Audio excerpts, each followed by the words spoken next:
So we are here to discuss a very important topic, right? We have been seeing AI has been in every discussion, every sphere what we hear. But how do we really trust AI, right? How do we really make it useful for us? That's what we have to think through. And here we have industry experts and global experts to discuss how it can be trustworthy. So let me start with the first question, which is bringing everyone on a single same point, right? What they view how the AI should be trustworthy and responsible. A quick definition on how AI, in your view, can be trustworthy, responsible. Thanks, Ankit. So I think this answer comes in straight from the principles of responsible AI that the Niti Aayog had laid down, which is that if you're looking at trustworthy AI, there are certain parameters, which could be safety and reliability, which is that you build safe systems are reliable, which they overall demonstrate equality, which is that you ensure individuals are treated same in the same circumstances. There's inclusivity and non-discrimination, which means there's no bias. There's privacy and security, transparency, accountability, and protection and enforcement of human values. This is a macro picture, but if we take the abstraction of responsible AI, we've given some contours which come in from principles of responsible AI. You would want to probably give your thoughts. How do you see trustworthy, responsible AI?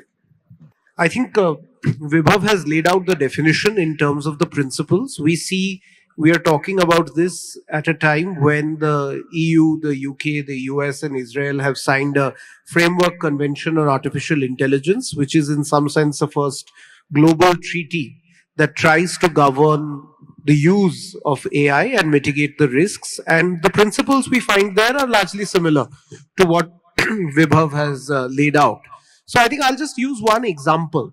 I was recently seeing that Apollo Hospitals has developed a clinical intelligence machine, which has inputs from about a large number of medical professionals from within the Apollo ecosystem to try and help them make better decisions, which are mostly medical decisions. And of course, this will now have a larger data set. It will build out from there. The critical point here that I want to focus on is participatoriness, which is the idea of participatory AI. When this kind of intelligence machine is being built by Apollo, it is critical, and I'm sure they have done it, I don't know, I'm not privy to the inside information, but that the design not only has inputs from doctors, but has inputs from nurses, has inputs from patients, has inputs from other stakeholders who are going to be a critical part of that ecosystem. So it is important that we think of a design when we are looking at the design of the AI itself that is participatory in its core. If we have that, then some of these principles that he's spoken about, that is something we want the AI to be non-discriminatory. We don't want it to take decisions on the basis of factors that discriminate. We want the AI to be transparent. We want to know what kinds of data sets they've used it on. I think core to all of this is participatoriness, and that the stakeholder ecosystem has a structured role in the design. Sunil, you do want to add anything to this? Just to agree with the previous two speakers, with Vibhav on the principles and what Orgo said about stakeholder consultation or stakeholder participation. I think what Orgo said works both if you are operating in a proprietary paradigm or in an open paradigm. With an open paradigm, it is on steroids. It's not just the explicitly identified stakeholders who can participate, it is everybody. And to push on that paradigm, some of the claims made in the open paradigm are more easily verifiable compared to somebody who is making the very same claim in a proprietary paradigm. And it is not sufficient for a company like Meta just to release 650 open models on Hugging Face. We also believe that we should release, and we have released, 350 open data sets. One of the data sets is a data set called Casual Conversations. So if any model developer is building a vision model or a speech recognition model, they can use this data set to check the bias across gender, across complexion, race, disability, the different types of clothing and ornaments we wear, whether all of that is interfering with the performance of the model. So open data sets also important in this trustworthy environment. Veronica, to you, anything you want to add? I think EU has done, great research and great work on that. But again, what you want to add? So I will just echo what the previous speaker said. I fully agree what was said here. And from our point of view, when speaking of trustworthy AI, it's the technology that should, first of all, protect the fundamental rights, health and safety of the citizens. And we also attach a great focus on the transparency, and there on transparency at two levels. One is when it comes to the data.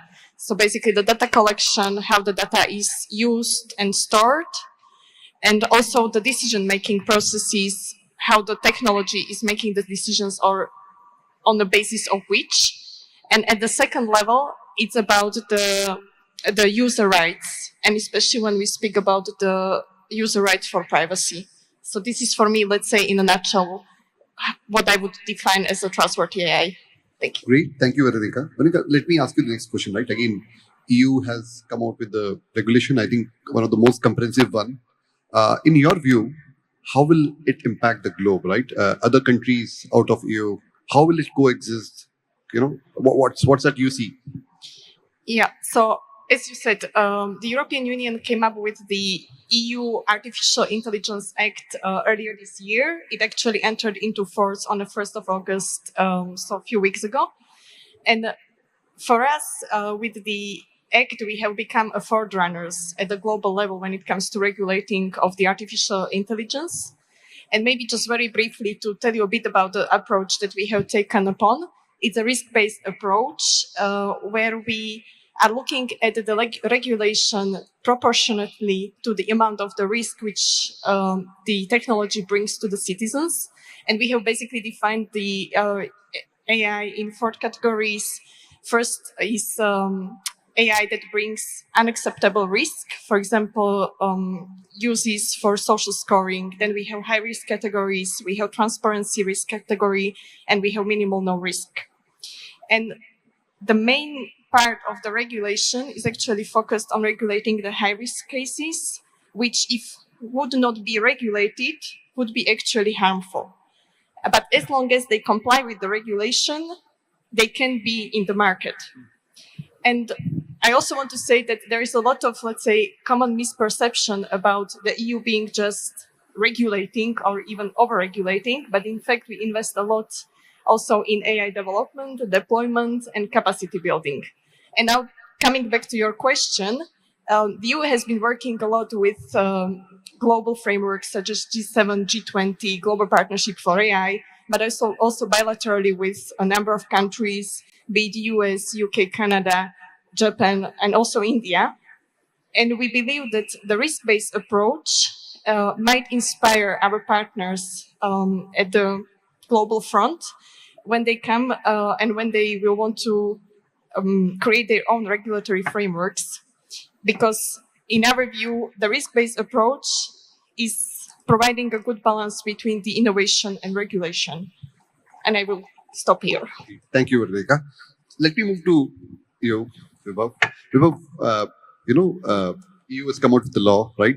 Again, from your standpoint, how you see India handling the regulation, AI regulation, and what is in it for us to learn? What should we learn from that, right?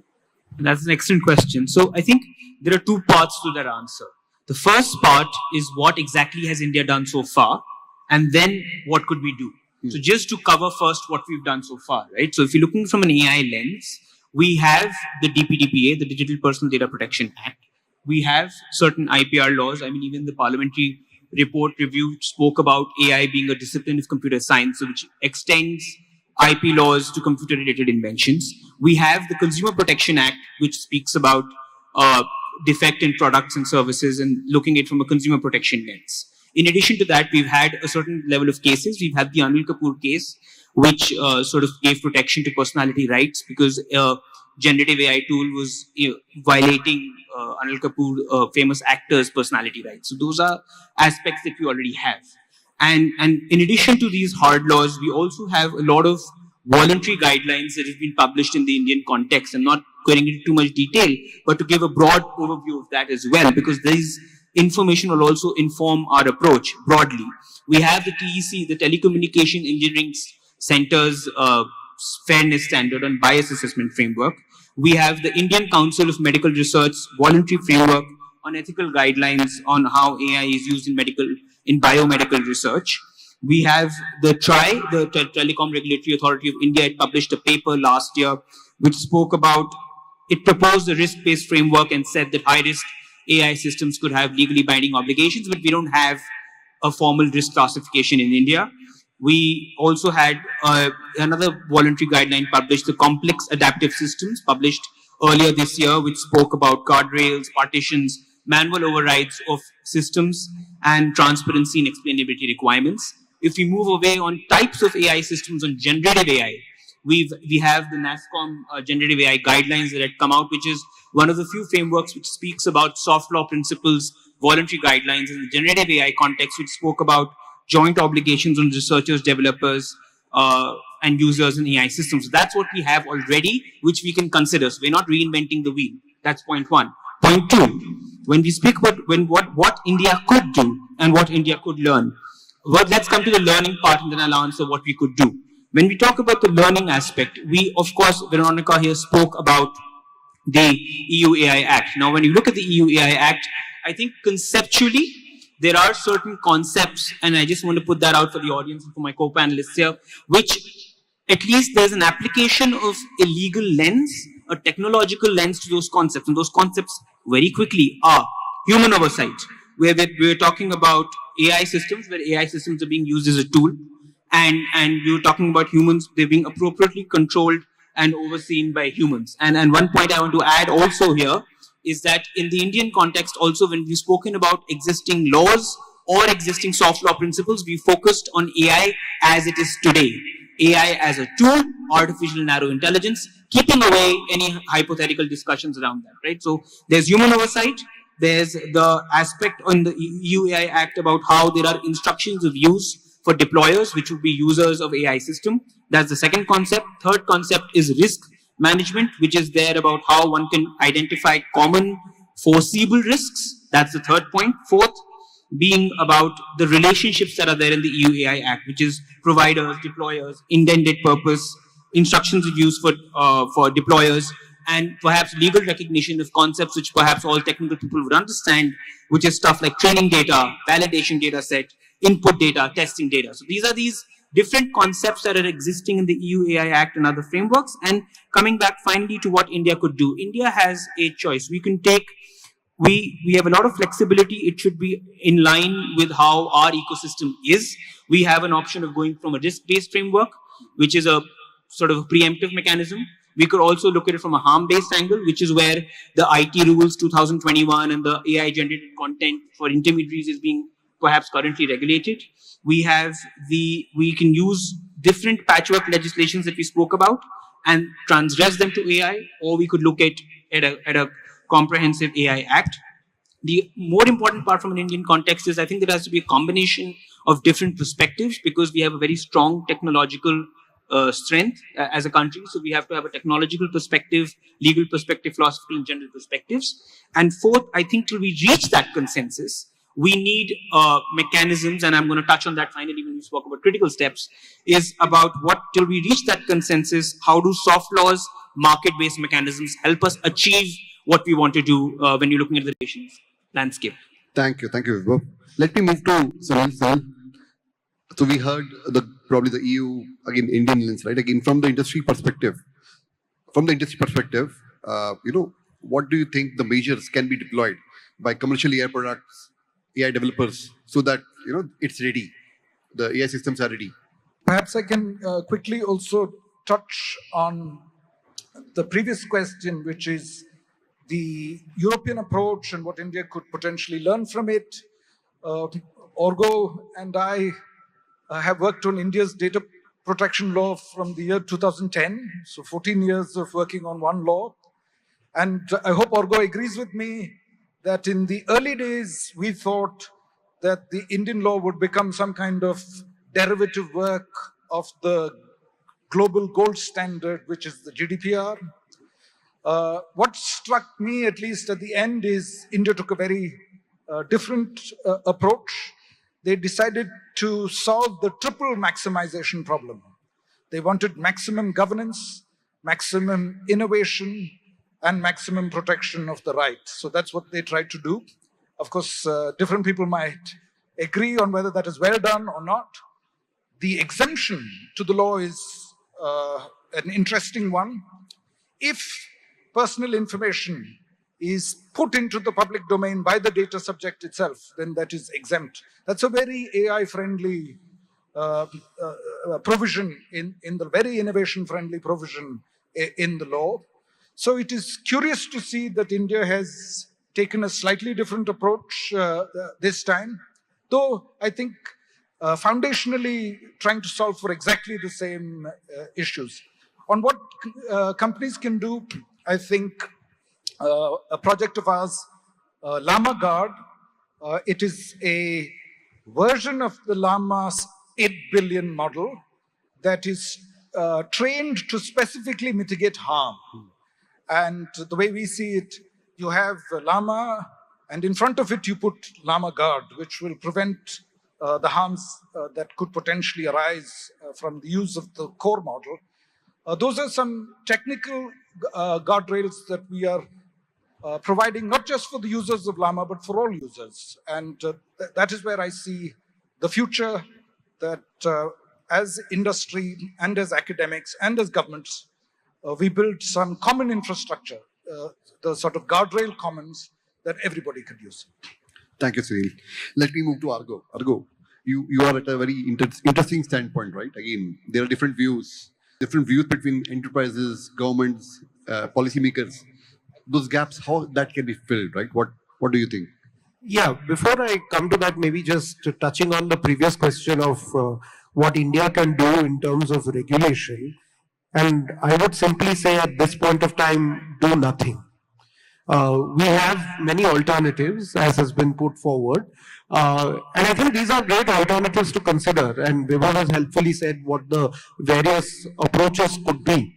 But I think whenever we look at regulation, and regulation such as the AI Act in the UK, in the EU, the hard edge of regulation always falls on the smallest innovators. In India, a problem with our policy making sometimes tends to be, at least in tech, is that we are thinking of Sunil and the big guys when you are regulating. But actually, the weight of that regulation is falling on the smallest of innovators. So when that AI advisory came out, which was withdrawn very quickly, the biggest impact of that was actually on the smallest innovators, not on the biggest guys. So whenever we have regulation that is mandatory, that has definitive rules, then we immediately shrink the market of developers. And we are not in a position to do that today. If we look at simple proxies, OpenAI is a $100 billion valuation company, Mistral is a $6 billion valuation company, India's largest Kritrim is not even a $1 billion valuation company. So, and this is just a basic proxy. So, we are not at that stage where we need to regulate this in terms of any kind of hard law. But one idea which I think we can borrow very helpfully from Europe is the idea of codes of practice. These codes of practice are in some sense voluntary standards that industry agrees on to be governed by. So like the Niti Aayog principles on responsible AI, NASSCOM has done work on generative AI. I think we need to, developers in India need to think about and develop certain codes of practice that cover these principles to ensure that the AI that we are building is transparent and ethical and accountable. So we need to ensure that through codes of practice, we do not need any legislation at this stage. Great, thank you. I think the last question, probably for all the panelists, starting from you, Argo, is what's the critical step, you think, which is very important, which we all should take so that the AI systems we are developing are trustworthy, right? One critical step. Yeah, I think there are many critical steps, but I'm going to lay it out as one for developers, one for the government of India, and one for the government of Telangana. So as far as the developers are concerned, I think it's critical at this point of time, as Vishal was saying in the previous session, to get your head down and work on developing use cases where AI can be used. I see a wonderful set of use cases outside on the other side where you're looking at river development of Musi with AI-powered tools. I think that's exactly the critical step, that get down and get down to work. As far as the government of India is concerned, I've already said that the best thing to do at this point of time is to do nothing in terms of legislation, is to continue in that sense, develop the ecosystem through products like platforms like Darshini, which they have done very successfully. And as far as the government of Telangana is concerned, Telangana has announced an AI city. I think this is a great development. We are sitting in high-tech city. I think the AI city is basically the high-tech city of 20 years, and we'll be sitting there. But I think there is a slight difference, is that we shouldn't think of the AI city only as a physical space, like we thought of the high-tech city. Can we think in terms of what I call a digital Delaware?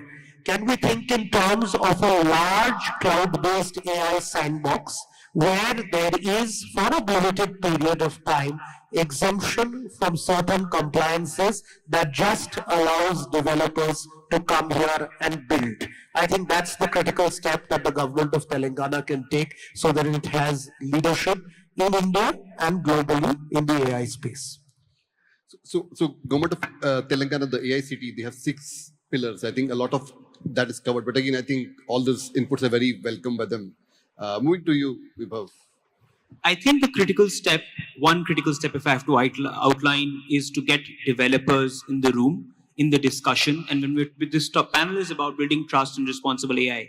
So I think developers at the grassroots level are the people who are going to be implementing, taking steps for responsible AI. So I think actionable steps that developers can take, and this is picking up from Orga's point about the smallest innovator, about his point about perhaps use case approach, but so differing from you a little bit in that is developers in the room, actionable steps, and perhaps a little bit of a use case agnostic sort of a lens, so that it across each phase of the AI lifecycle, as a developer, I know broadly in consultation with other people in the organization how I have to be responsible. I think that would be one step, and sort of inversing the perspective in what all frameworks we've just discussed. Thank you, Vibhav. Let me come to you, Sunil, and then Veronica. Yeah, one critical step you think we all should take. Yeah, to sort of slightly disagree with Orgo's pure emphasis on use cases, I think at least our founder's vision is that 1 million flowers should bloom, and we shouldn't say that everybody should focus on building large models. The free software community in Telangana have built Chandamama Kadagalu, which is a small model. I don't think they even use GPUs to train that model. So there is the possibility of building models also here, not just, and to of course fine tune and continue pre-training for big models. So not just use cases, we can do model development also, definitely. Thank you. And I will probably just say that, in my view, the critical step is to bring together all the stakeholders. So not only, let's say, the public institutions, the industry, as we have heard, but also the citizens, because they are, in fact, the users. And I think the user's experience is a crucial one in this concept. If we want to really the AI be fit for its purpose, and that's, in my view, being a public good and work for the good of the society. Great. Very pertinent point. Thank you, Veronica. With that, we'll end the session. Thank you, my co-panelists. I think it was lovely talking to you. To stay informed about the startup ecosystem, subscribe to My Startup TV.